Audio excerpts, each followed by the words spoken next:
بسم اللہ الرحمن الرحیم بسم اللہ الرحمن الرحیم نحمده ونصلی علی حبیبہ الکریم اما بعد فاعوذ باللہ من الشیطان الرجیم بسم اللہ الرحمن الرحیم وَإِن كُنتُمْ جُنُبًا فَاطَّهَّرُوا صدق اللہ العظیم صلی اللہ علی محمد صلی اللہ علیہ وسلم۔ محترم ناظرین، ایک میرے عزیز نے بڑا ہی اہم سوال کیا، جس سوال کو تمام ہی ناظرین اس ویڈیو کو دیکھنے کے بعد سمجھنے کی پوری کوشش کریں۔ سائل سوال کرتا ہے کہ حضرت غسل کا صحیح طریقہ کیا ہے؟ بہت اچھا سوال ہے۔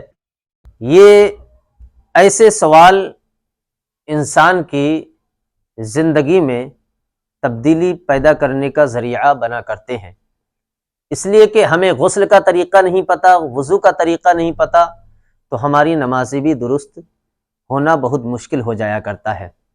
میں آپ کو بتا دوں کہ غسل کا صحیح طریقہ یہ ہے کہ آپ سب سے پہلے جائیے غسل خانے میں، پہلے تو آپ استنجا کر لیں ٹوائلٹ میں جا کر کے۔ استنجا کرنے کے بعد آپ سب سے پہلے اپنے ہاتھوں کو دھلیے۔ ہاتھوں کو دھلنے کے بعد جہاں پر نجاست لگی ہو اس نجاست کی جگہ کو آپ دھل لیجئے، جہاں جہاں آپ کو یقین ہے کہ یہاں میرے نجاست لگی ہے، اس جگہ کو آپ صحیح طریقے سے دھل لیجئے۔ اس کے بعد جیسا کہ ہم نماز کے لیے وضو کرتے ہیں ویسا آپ وضو کیجئے۔ غسل کے وضو میں اس بات کا خیال رکھیں کہ کلی جو کریں تو صحیح طریقے سے کریں، غرارہ کریں۔ اگر دانتوں وغیرہ میں کوئی چیز پھنسی ہو اس کو نکال دیں، اس لیے کہ دانتوں میں اگر گیپ ہے ان جگہوں پر بھی پانی پہنچانا ضروری ہوا کرتا ہے۔ ناک میں بھی ناک کی نرم ہڈی تک پانی پہنچائیے، یعنی آپ ہاتھ میں پانی لیں اور اس طریقے سے اوپر کو سانس لیتے ہوئے جائیں، اس لیے کہ غسل جب فرض ہوتا ہے تو نرم ہڈی تک ناک کی پانی پہنچانا یہ ضروری ہوتا ہے، تو آپ اسی انداز میں پھر اپنا وضو کیجئے۔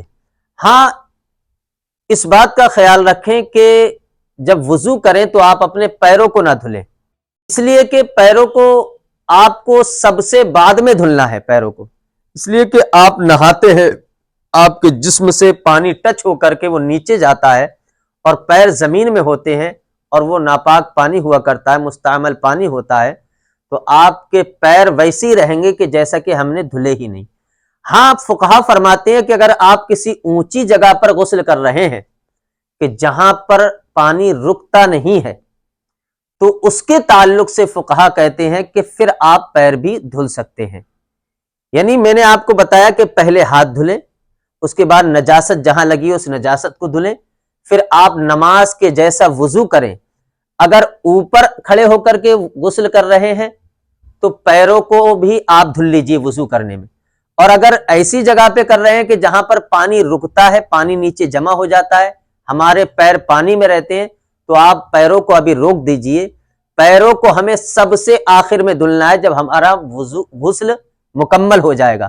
تو یہ تو میں نے آپ کو غسل کا ابتدائی حصہ بتایا ہے۔ اب اس میں آپ کو کرنا کیا ہے؟ وضو کرنے کے بعد سب سے پہلے آپ داہنے کندھے پر 3 مرتبہ پانی بہائیے۔ 3 مرتبہ پانی بہانے کا مطلب یہ نہیں کہ ہم نے 3 لوٹے پانی ڈال لیا، بلکہ 1 مرتبہ بہانے کا مطلب یہ ہے کہ داہنی سائڈ جتنی بھی ہے ہر جگہ پہ پانی پہنچ جائے اور وہاں سے بہہ جائے، اس کو 1 مرتبہ کہا جاتا ہے۔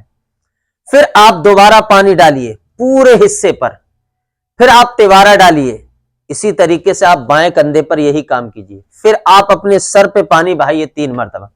اس کے بعد آپ اپنے جسم کو صحیح طریقے سے ملیے۔ بہت ساری جسم کے اندر جگہ ایسی ہوا کرتی ہیں کہ اگر ہم ان پر دھیان نہیں دیں، توجہ نہیں دیں تو ان میں پانی پہنچنا مشکل ہو جایا کرتا ہے۔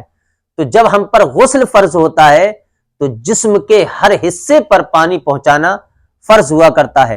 حضرت علی اکثر و بیشتر اپنے سر کے بال کو چھوٹا رکھا کرتے تھے، اس لیے کہ وہ فرماتے ہیں کہ میں اس لیے چھوٹا رکھتا ہوں کہ کہیں ایسا نہ ہو کہ میں غسل کرنے کے لیے جاؤں تو بال کا کوئی حصہ میرا رہ جائے کہ جہاں پر پانی نہ پہنچنے پائے۔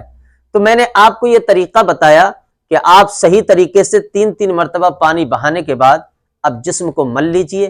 ملنے کے بعد پھر 1 مرتبہ پانی بہائیے، اب اگر آپ کو صابن وغیرہ لگانا ہے تو لگائیے، ورنہ آپ کا یہ غسل مکمل ہو جائے گا۔ یہ ہمارے شریعت اسلامیہ نے غسل کا سنت طریقہ ہمیں عطا فرمایا ہے۔ اللہ تعالیٰ مجھے اور آپ کو اس پر عمل کرنے کی توفیق عطا فرمائے۔ اور ہمارے کسی بھائی کو کوئی سوال کرنا ہو، آپ کمنٹ کے ذریعے سے سوال کر سکتے ہیں۔ وآخر دعوانا ان الحمدللہ رب العالمین۔ السلام علیکم۔